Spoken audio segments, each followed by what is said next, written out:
বজালী আৰক্ষী অধীক্ষকৰ সংবাদমেল এজন ব্যৱসায়ীক অপহৰণ কৰা সন্দৰ্ভত সংবাদমেল সম্বোধন ব্যৱসায়ী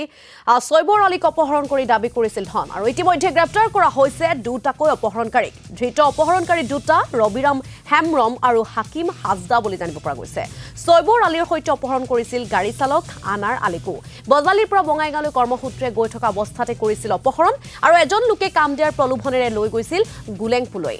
তাতে আন লোকৰ হাতত চমজাই দিছিল ছয়বৰ আলীক পৰিয়ালৰ লোকক ছয়বৰৰ মুক্তিপণ হিচাপে দাবী কৰিছিল 5 কোটি টকা ঘটনা সন্দৰ্ভত ইতিমধ্যে আৰক্ষীক পৰিয়ালৰ লোকে অৱগত কৰিছে আৰু আৰক্ষীয়ে তৎপৰতাৰে উদ্ধাৰ কৰিছে ছয়বৰ আলীক অপহৰণ কাণ্ডৰে জড়িত বাকি কেইজনৰ সন্ধানত অভিযান অব্যাহত ৰাখিছে আৰক্ষীয়ে তেওঁলোকৰ এনে চুৰি ডকাইতিৰ সেইখিনি ক্ৰিমিনেল ৰেকৰ্ডটো আছে সেইখিনি আমি ওলাই আছোঁ কাৰণ ৰাতিপুৱা আমি এইটো 2টা বজাত তেওঁলোকক ধৰিবলৈ সক্ষম হৈছোঁ এতিয়া আমাৰ ফাৰ্ডাৰ ইনভেষ্টিগেশ্যন আমি চলি আছোঁ তদন্ত চলি আছোঁ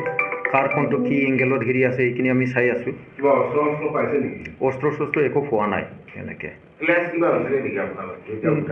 নাই সেইখিনি টাইমত অপাৰেশ্যন কিবা মাৰধৰ তেনেধৰণৰ কিবা ফিজিকেল টৰ্চাৰ কৰিছে নেকি তেওঁৰ পৰা যেতিয়া তেওঁ পইচা দিবলৈ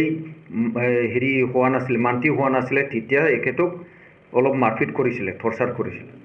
পইচা যাতে যিমান ডিমাণ্ড কৰিছে ইমান পাবৰ কাৰণে আৰু এখেতৰ ফোনেদি এখেতৰ চাইফুৰৰ ফোনেদি ভিক্টিমৰ ফোনেদি তাৰ হেৰি ঘৰত ঘৈণীক ফোন কৰি আছিলে গাড়ীখন উদ্ধাৰ হৈছেনে গাড়ীখন উদ্ধাৰ হ'ব আমি এতিয়া আনিবলৈ যাম কি গাড়ী আছিলে স্কৰপিঅ' ব্লেক কালাৰত আছিলে এতিয়াও পোৱা নাই ক'ত আছে গাড়ীখন এতিয়া এইটো হেৰি ভূটানত আছে এইটো তেওঁলোকে ভূটান হৈ সোমাইছিলে সি মানুহজন ধৰিবলৈ সক্ষম হোৱা নাই সেইটো কাৰণে আপোনালোকক নেকি ফোনত সেইখিনি আমি চব হেৰি আইডেণ্টিফাই কৰিছোঁ চাৰিজনৰ একিউজ আইডেণ্টিফাই কৰিছে সিজনো এজন আছে আমি আইডেণ্টিফাই